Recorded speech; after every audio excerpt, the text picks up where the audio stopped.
Hello everyone, आज हम लेकर के आए हैं बहुत ही टेस्टी मज़ेदार नाश्ते की रेसिपी। इस नाश्ते को बनाना बहुत ही आसान है। बहुत ही आसानी से आप इसे बना करके झटपट से तैयार कर सकते हैं और मेहमानों को भी दे सकते हैं। तो चलिए इसे बनाना देखते हैं।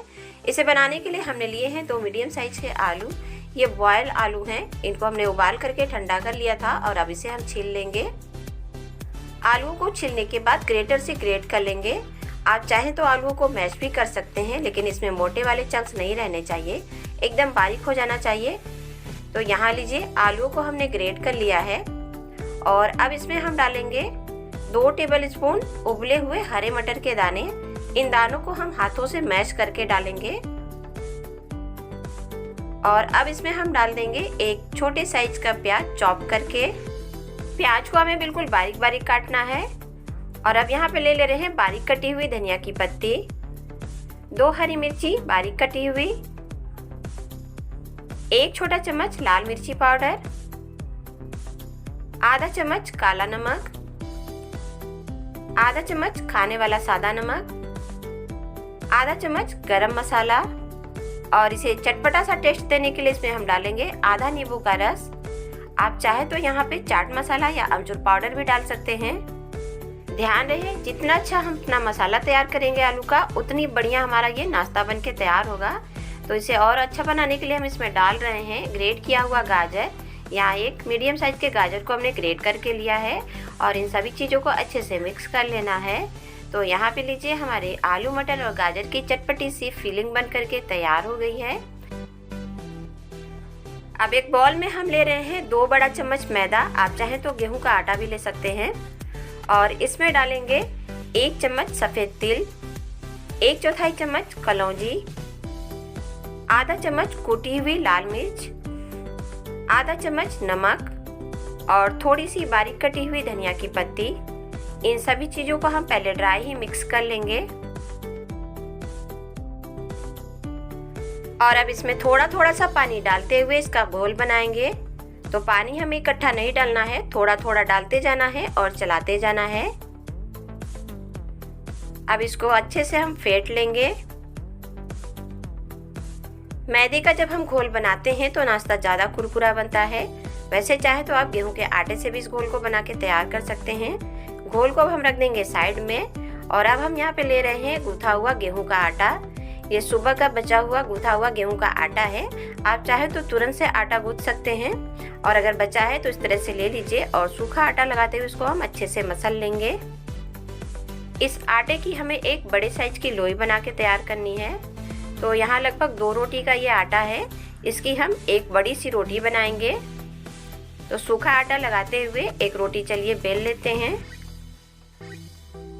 रोटी को हमें न तो बहुत पतला रखना है ना तो बहुत मोटा रखना है।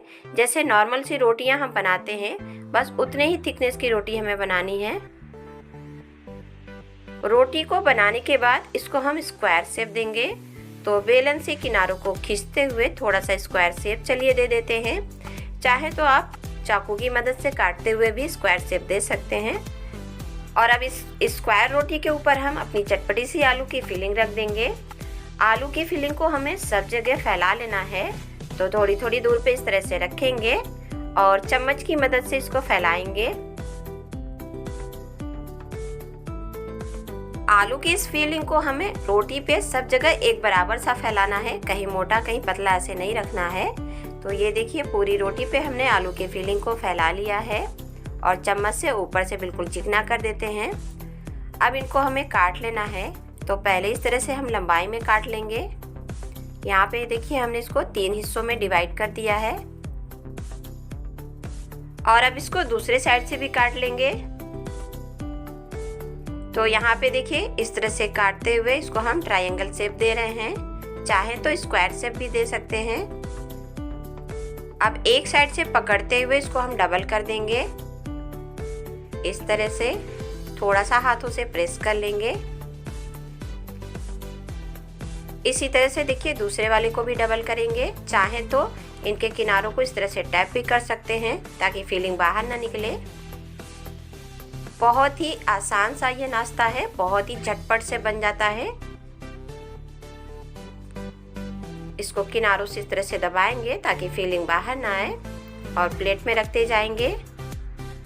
तो यहाँ लीजिए एक ही बार में हमने ढेरों नाश्ता बना लिया है। अभी जो हमने मैदे का घोल रखा था ना, इसको हमें फिर से फेंट लेना है क्योंकि पानी ऊपर आ गया है और मैदा नीचे बैठ गया है। तो ये फेंट गया है। अब एक एक नाश्ते को उठाएंगे और इस मैदे वाले घोल में डीप कर लेंगे। सब तरफ से मैदे का घोल लगाने के बाद इसको इस तरह से उठाएंगे और गरम तेल में डाल देंगे।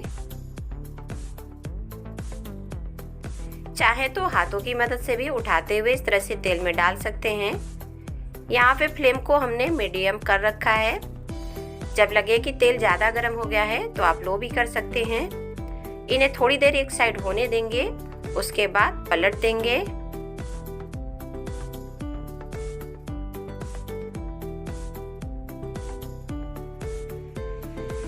तो ये देखिए कितनी आसानी से ये पलट गया।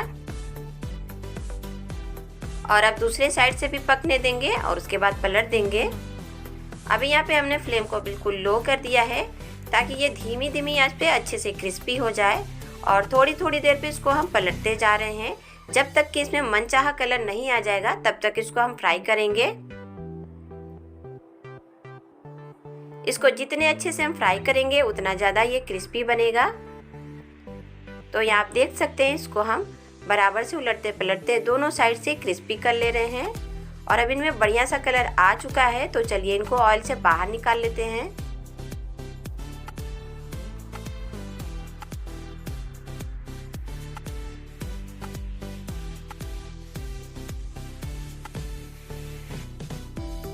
तो एक बैच का नाश्ता फ्राई हो गया है। अब इसी तरीके से बाकी के बचे हुए नाश्तों को भी फ्राई कर लेंगे। धीमी धीमी आंच पे उलटते पलटते हुए इन्हें भी हमें क्रिस्पी कर लेना है। बहुत ही झटपट से बनने वाली रेसिपी है, फटाफट से बन के तैयार हो जाती है। तो यहाँ लीजिए हमारा गेहूं के आटे का ये नाश्ता बन के तैयार है। ये ऊपर से बहुत ही ज़्यादा कुरकुरा और क्रंची बना है।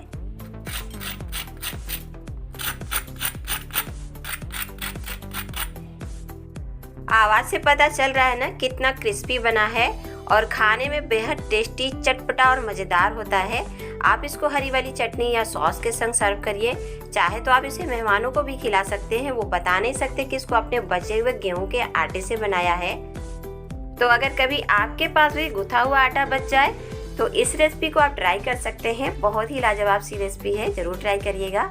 वीडियो पसंद आए तो दोस्तों में भी शेयर कीजिए, चैनल को सब्सक्राइब कीजिए और बेल आइकन दबाना ना भूलिए ताकि आने वाली वीडियो की नोटिफिकेशन सबसे पहले आपको मिले। Thank you watching for this video.